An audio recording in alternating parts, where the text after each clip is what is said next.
Mommy, My Teacher, written and illustrated by Johannah, Bluedorn. We all live in a little yellow house near the running brook. There are Mommy, Daddy, James and John, Peter and baby Esther, and me.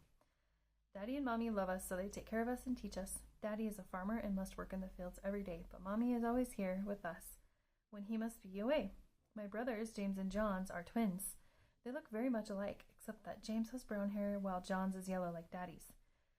Peter is my little brother, and he always seems to be getting into some sort of mischief, but he has a kind heart, and he loves everyone.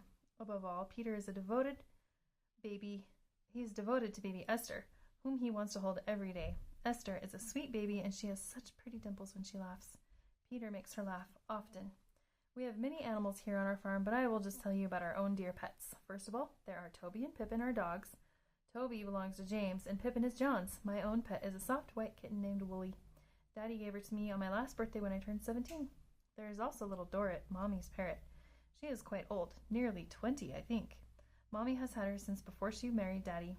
She has taught little Dorrit to say all sorts of cunning things, such as, "Give me a kiss, my dear." Out in the barn lives Rosie, our cow. She is Daddy's favorite because he bought her for Mommy soon after they were married. Rosie is a very good mama cow. She has her little calf named Daisy with her now. On warm spring days, I love to watch Rosie and Daisy in the pasture.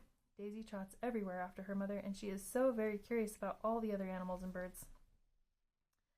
Daddy takes care of the animals and plants and tills our fields. This provides food for us and money so that we can buy things. Mommy stays home with us and takes care of us. She cooks lovely little dishes for us to eat and teaches us our lessons. James and John and I help Mommy all we can with the cooking and cleaning. Even Peter tries to help with the chores. When Mommy is cooking in the kitchen, I'm her special helper. We make the butter every week, and on birthdays or holidays, we make ice cream. Mommy is teaching me how to make cheese from Rosie's milk. I must stir the curds very gently when Mommy tells me. After the curds are salted, little Dorrit begs for one. She says, "Please," with such a wheedling voice that I give her one. Then we put the curds in the cheese press. Daisy drinks the warm whey. She thinks it's her mother's milk, so she drinks it up quite greedily. Each day, Daddy begins by reading to us a chapter from the Bible. Even little Dorrit listens carefully when Daddy reads because she is trying to learn some scriptures to repeat for us. Then Daddy prays Thanksgiving on our breakfast. After we have finished eating, we run as quickly as we can to do our chores. The boys help Daddy feed and tend the animals. Mommy and I clean up from breakfast, and I give scraps to Toby and Pippin. One of my chores is to gather the eggs in the hen house each morning. The chickens are soft and warm in their nests. I must be careful to find every single egg which the chickens have laid. By and by, when everything is cleaned up and all of our chores are done, Mommy calls us together in the library, and we begin our lessons. Peter runs to fetch us our books for us. He loves books, even though he cannot read quite yet. Mommy helps James and John with their lessons. Meanwhile, I watch Peter and baby Esther, and I read a bit. If Peter promises to be good, I read to him his favorite storybooks. He always wants me to read Peter Rabbit. Esther is a good baby and is easy to watch, but sometimes Peter can be rather noisy. Instead of playing quietly with his books, once when I wasn't looking, he tried to feed little Dorrit a bug. Little Dorrit finally bit him on the finger and flew off her perch. Peter never tried that again. Mommy takes Peter on her lap with him and helps him with his ABCs. He so very much wants to read like the rest of us do. Now, when she is finished teaching the boys, Mommy calls me, and I have her all to myself. I narrate to her what I have been reading. This morning I tell her about knights and castles, for I have been reading Men of Iron. I love to learn with Mommy. She makes learning about everything very interesting. There are so many wonderful things to discover with her. When we come across a special date in a book, she lets me write it on our timeline. Daddy made an exceedingly long timeline which reaches around nearly 2 whole walls of our library. We have at least 100 places marked on it. While lunch is cooking, Mommy usually has time to read to us. She is now reading Robinson Crusoe. He has been on that island for such a long time, and yet he does have exciting times with all the animals there. I hope God will save him in the end. When Mommy begins to read Robinson Crusoe, we all cuddle around her. Crusoe's parrot must have been a relative to little Dorrit because his parrot talks just like her. Before we know it, lunch is ready, and Mommy must stop. We finish all of our schoolwork before Daddy comes in at noon for lunch. Then we eat Mommy's delicious soup together. We also eat fresh butter and blueberry jam on the bread, which I helped Mommy make yesterday. After we clean up for lunch, sometimes even Daddy helps, Daddy often takes the boys to work out of doors and teaches them carpentry and such.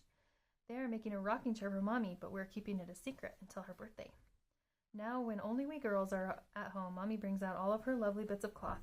Among these treasures is a piece of blue velvet from an old bonnet, some delicate lace from Mommy's wedding gown, and dozens of balls of soft, fuzzy yarn. Together we have almost finished crocheting an afghan. We are making it for Grandpa and Grandma to keep them warm this winter. Grandma especially likes to keep cozy in the snow time. Soon, Mommy will teach me how to knit just as she knits. She can make the prettiest of sweaters with little flowers running all around the edges. From her wool yarn, she knits the warmest ever hats and mittens. These are so cozy in the winter snow. I'm making a tiny doll for baby Esther. The doll's name is Emily, and she is made from a piece of ivory satin. The last time Grandma visited us, she gave me the satin. I am sewing a hem on Emily's dress now. I must make tiny stitches. When the boys come back from helping Daddy, we all run outside to pick the early strawberries. Mommy gives us each a basket to fill. Peter eats more than he puts in his basket, but he brings Mommy the biggest, reddest berries he finds. While Toby hunts for moles between the rows of strawberries, Pippin guards the big basket for us, lest a bird should steal a berry. When our baskets are filled, Mommy lets us stay outside and play while she takes the berries to the house. We have all of the backyard as far as the barn and the entire meadowland in which to play splendid games. We play hide and seek among the trees and tall grass, or we set tiny ships afloat on the running brook. Someday James is going to buy a horse. We will all go riding together over the fields and meadow. It will be such fun. Often, we climb up into the huge oak tree where Daddy built our treehouse. There we pretend that we are on a great ship at sea. The tallest branches are the masts from which we must furl the sails, some of Mommy's old sheets. But most often of all, we play Robin Hood in our treehouse. We are going to put on a play of Robin Hood for Mommy and Daddy, so we have to practice our parts. We have green hats and capes to wear, and John made a bow and some arrows for each of us. We dressed Toby up in a little robe so he can be Friar Tuck. He is always eating, so he's perfect for the part. Pippin is Will Scarlet in a little red cap and cloak, which I made for him. Once, when we were playing in the garden before the spring planting, we dug a great hole in the soft dirt. We dug and dug until it grew to be, oh, so very deep. We thought we might reach Australia soon, but Daddy told us we must dig ever so much further to come out there. I did rather want to come up in Australia, though. In winter, we slid down the big hill behind the orchard, but now in springtime, this hill is covered with more daisies than you could ever count. We make lovely daisy chains with them. Just when we are tired of the hot sun and Rosie is beginning to eat the daisy chain I put around her neck, even though it does look so pretty on her, Mommy calls us in from our play to wash our grubby hands and tidy up. My favorite time of every day is 4 o'clock, for this is when Mommy reads to us. James makes Mommy all comfortable on the couch with pillows arranged just right. Meanwhile, Peter spreads his blocks across the floor and I bring out my sewing. Then Mommy begins to read. We all crowd around her when there are pictures to see, and there are such interesting pictures in Kidnapped.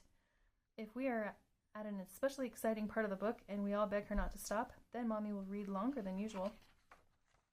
When Mommy is reading a book, she must always see where the people in the book are located on the map. So when Mommy reads about a new country, she tells Peter to bring an atlas. Then she finds the map and shows us the country. Time for our evening chores comes only too soon, so Mommy must put the book aside. She makes supper, and I help her while the boys feed the animals. In the evening, James milks Rosie. Sometimes Mommy helps James by milking Rosie for him, especially in the fall or winter when the sun goes to bed early.